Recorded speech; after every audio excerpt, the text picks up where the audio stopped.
नागढुङ्गा सिस्नीखोला सुरुङमार्ग औपचारिक रूपमा उद्घाटन गरिएको छ। पूर्वाधार विकास मन्त्री सुनिल लम्सालले जापानिज राजदूत माएदा तोरू र जापान अन्तर्राष्ट्रिय सहयोग नियोग जाइकाका अध्यक्ष डाक्टर तानाका आकिहितोको उपस्थितिमा सुरुङमार्ग उद्घाटन गरेका हुन्।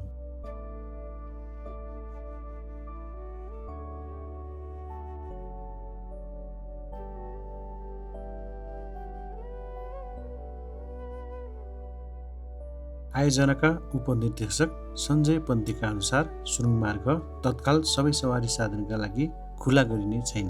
सुरुमा एम्बुलेन्स, दमकल, सुरक्षा निकायका सवारी तथा अन्य अत्यावश्यक सेवाका सवारी साधनलाई मात्र सञ्चालन गर्न दिइनेछ।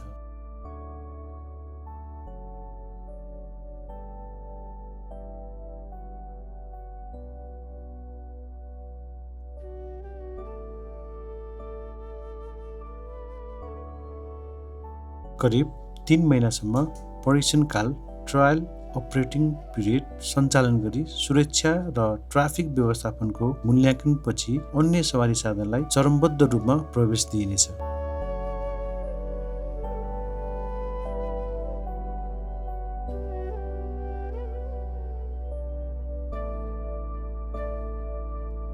सुरुङमार्गको शिलान्यास तत्कालीन प्रधानमन्त्री केपी शर्मा ओलीले गरेका थिए भने मुख्य सुरुङको ब्रेकथ्रु भने अर्का प्रधानमन्त्री पुष्पकमल दाहाल प्रचण्डले गरेका थिए। अहिले बालेन प्रधानमन्त्री भएका बेला सुरुङमार्ग औपचारिक रूपमा उद्घाटन गरिएको छ।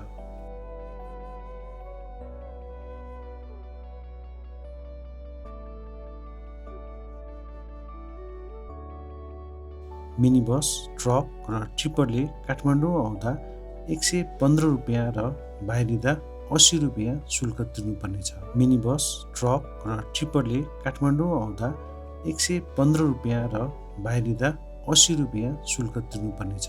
बस तथा ठुला ट्रकका लागि काठमाडौँ प्रवेश गर्दा 260 रुपियाँ र बाहिरिँदा 200 रुपियाँ शुल्क तोकिएको छ। यसअघि मन्त्री परिषदले सवारी साधनको प्रकार अनुसार 60 देखि 600 रुपियाँसम्म शुल्क निर्धारण गरिसकिएको छ। पैदल यात्री, मोटरसाइकल, स्कुटर, 3 पाङ्ग्रे सवारी साधन साथै डिजल, पेट्रोल, ग्यास जस्ता प्रज्वलनशील पदार्थ वा विस्फोटक सामग्री बोकेका सवारी साधनलाई सुरुङ मार्गमा प्रवेश निषेध गरिएको छ।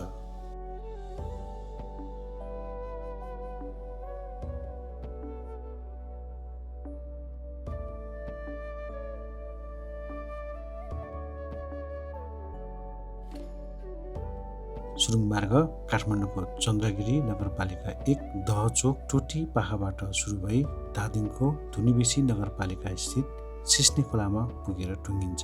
यसमार्फत हालको नागढुङ्गा सडक खण्डमा हुने जाम, उकालो र घुमाउरो बाटो चल्न सकिने भएकोले यात्राको समय करिब 1 घण्टासम्म बचत हुने अपेक्षा गरेको छ।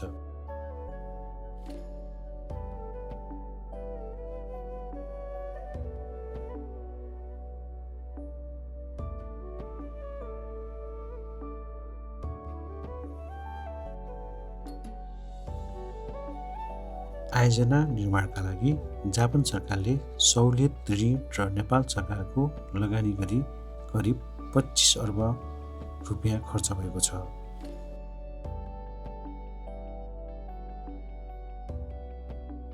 It will now take only 5 to 7 minutes. To overcome these challenges, the project brought together Japanese technical expertise and the dedication and skills of Nepali professionals. Nearly 98% of the workforce consisted of Nepali engineers, technicians and workers. Management practices. The experience gained through this project will enable these engineers only as an important piece of infrastructure, but also as a transformer will serve the people of Nepal for generations to come in contributing to safer mobility, sustainable economic growth, and greater national resilience. Thank you very much. Dhanyabad.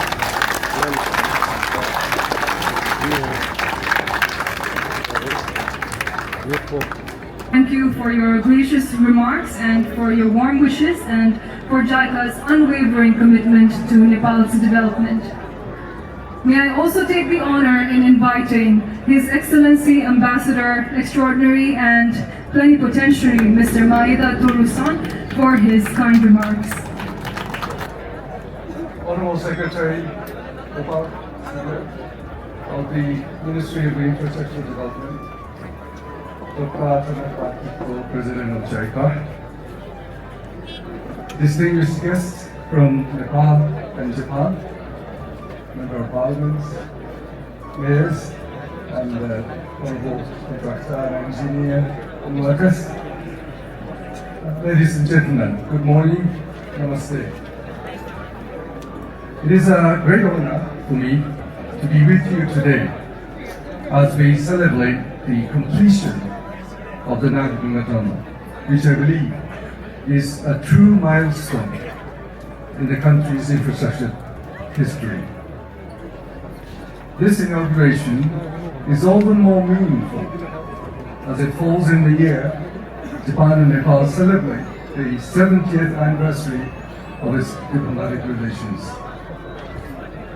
This tunnel was constructed with Japanese official development assistance in the form of yen loan, totaling approximately 22.3 billion Japanese yen or around 21.2 billion Nepali rupees, and stands as a testament of the close and enduring partnership between our two countries.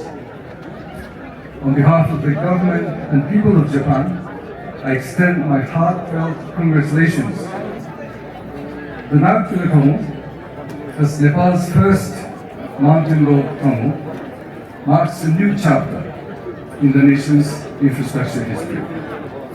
By connecting Kathmandu with Pokhara, I believe that this tunnel will dramatically improve the movement of people and goods that were long hindered by difficult mountain terrain, making a significant contribution to improving lives of local communities and stimulating economic activities across the nation.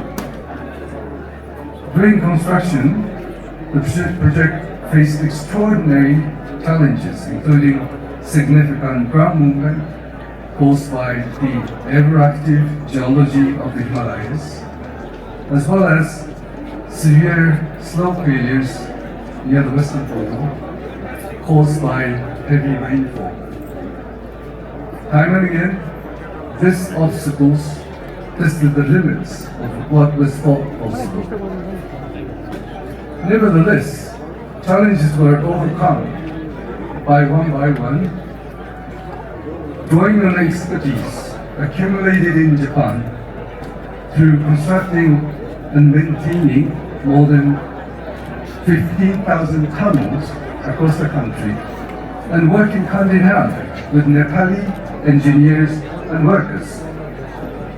I would like to express my deepest respect and heartfelt gratitude to all those who devoted themselves to this project and made this achievement possible. Thank you very much.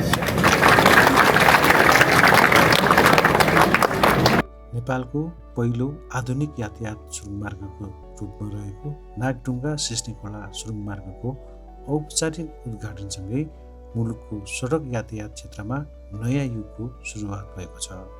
सुरुङमार्ग सञ्चालनमा आएसँगै नागडुङ्गा खण्ड पार गर्न लाग्ने समय अब 5 देखि 7 minute सीमित भएको छ। यस पूर्वाधारले सवारी चाप न्यूनीकरण, सडक सुरक्षामा सुधार र यातायात क्षमता अभिवृद्धि गर्दै मुलुकको आर्थिक गतिविधि र नागरिकको दैनिक जनजीवनमा सकारात्मक प्रभाव पार्ने विश्वास लिएको छ।